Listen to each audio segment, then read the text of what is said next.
Have you heard of the Candle Access at Ariel's Light? This membership is perfect if you are looking for full-length podcasts and you want to catch the replays from the monthly gatherings.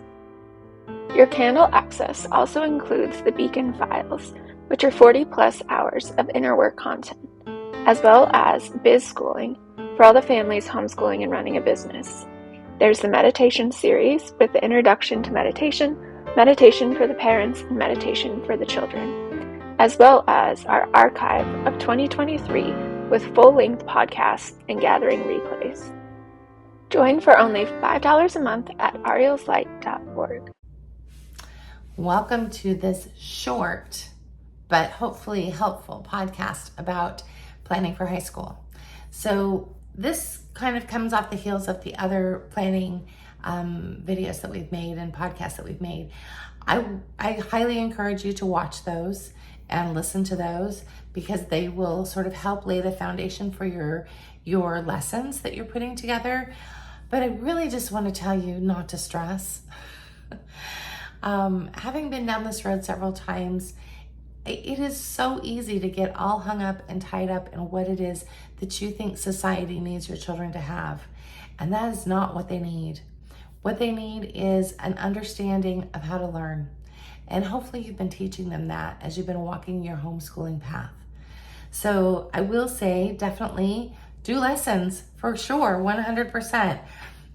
You'll want to utilize whatever resources you have. I really like Rudolph Steiner's curriculum for the Waldorf schools. It's affectionately known as the Blue Book. And I also use tasks and content of the Steiner Waldorf curriculum, affectionately known as the Yellow Book. I prefer the Blue Book over the Yellow Book, but I have them both. The Blue Book tells me exactly what Steiner said. The Yellow Book tells me what they are doing in the Waldorf schools of North America. And it gives me some Steiner background as well. But I prefer to look at what Steiner said first, because it gives me then that, okay, well, this is why we're doing this, like an understanding. So I'm really going to talk about classes about 9th through 12th, but really 10, 11, 12 is where I tend to spend most of my high school energy. I still feel like 9th grade in some ways is more of a middle school topic. And if you did not get all of your class 8 history content done, then you're going to be doing some of that in class 9 just because there is so much of it. You know, they used to say to have it done, have all of that history wrapped up by the end of 8th grade. And it's really very, very hard to do that with as much history as we have. It was easy during Steiner's time, but a lot has happened in 100 years. So I encourage you to take the time that is needed to cover those topics and feel like you cover them well.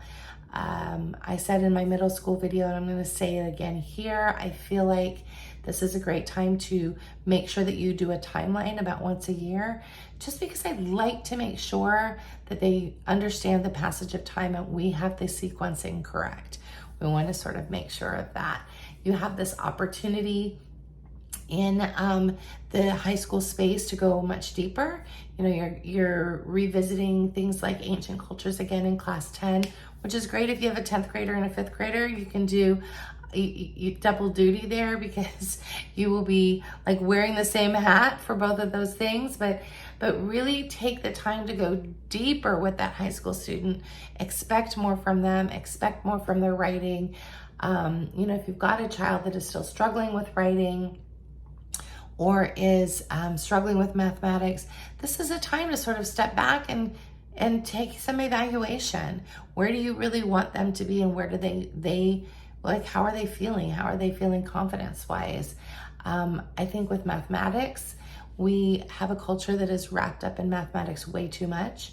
I really like Steiner's suggestion or recommendation of 1 hour per week, 1 hour per week, not per day, outside of a math block. And so like when you've got your math block, you know, your lesson's probably 30 to 90 minutes. But then when you are outside of your math block, you're really just looking at 10 to 15 minutes of mathematics a day to keep things fresh. You know, if you've got a child that's going to want a science or a math career, of course you're going to want to add more in there, but most children do not need more. We really just want them to have a really good understanding and feel really good about math. So, if you have a child that loves math and wants to go farther, absolutely, by all means. But if you have a child that does not, then it's okay. And I've got 5 kids and they all land a little bit in a different place. And so what's beautiful is that they can always go back and learn more as they're growing and as they're getting older and as they have other interests that are coming up in their life, after they leave home. So it is completely okay for them to do what feels right at that point.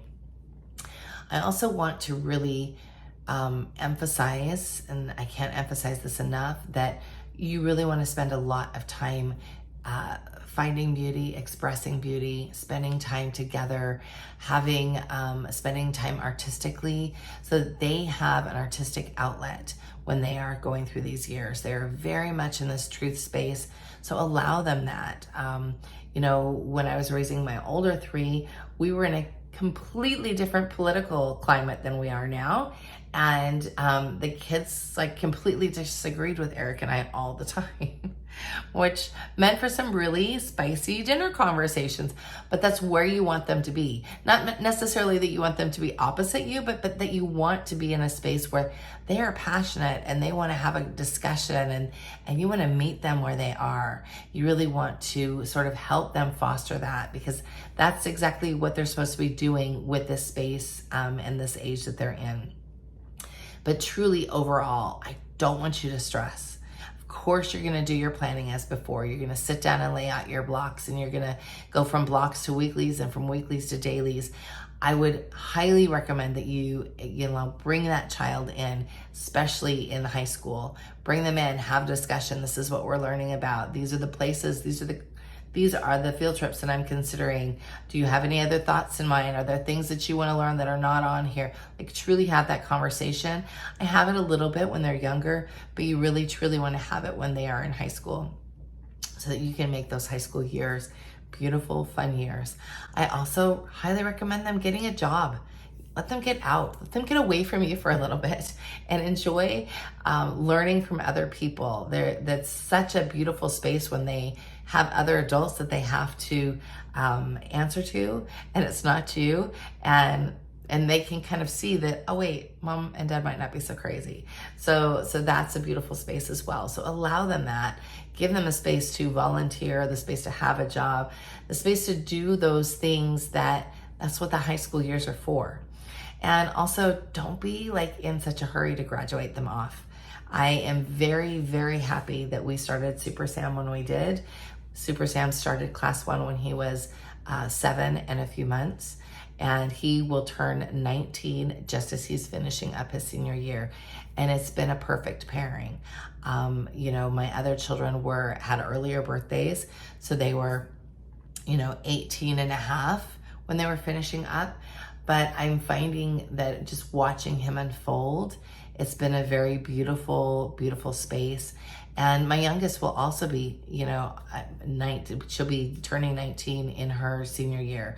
And I'm okay with that. It allows them to not feel like they have to start life quite so fast. So something else, as you're looking through and you're working on understanding your child and where they are, I highly recommend Between Form and Freedom by Betty Staley. It's a great anthroposophical view of what your child is going through and how to connect with them. Okay, that is all for today. I know this was short, but I really feel like if you've been following us, you understand how to plan. And I just wanted to give you some tidbits about high school and how I really just don't want you to stress about it. It's really not as hard as you think it is. Yes, you're going to keep a transcript, and I know I didn't talk about that a whole lot, but I will say grab a transcript program, keep track of the transcripts. We have some information about this on our website. You're always welcome to come and ask questions. Come to office hours, ask questions. I'm always happy to help you with those questions. And if you dive in and you decide you need some help, consider our sister program over at Seasons of 7. It is a wonderful virtual program with amazing Waldorf teachers, and you don't have to do all the work. Your child shows up and you can support them. So both things are good. All things are perfect for where you are right now. So I hope this is a wonderful school year, If you have any questions, please just let us know. We're always happy to help. Bye now. If it's anything like our experience, we've been with Miss Daniela for 2 years. There's some transition period in the beginning for sure to like get the rhythm down of just something new. But beyond that, it's like the greatest gift for myself and my kids compared to us trying to struggle through homeschooling on our own in the beginning. And yeah, I do try to attend the parent office hours, and I highly recommend trying to do that if you can, because it really has become a really beautiful part of, I think, all of our weeks when we meet there and get to ask all kinds of questions and talk about all kinds of subjects. But yeah, it's wonderful. I love it. Thank you so much for sharing. There's nothing like a returning family to help spread the love.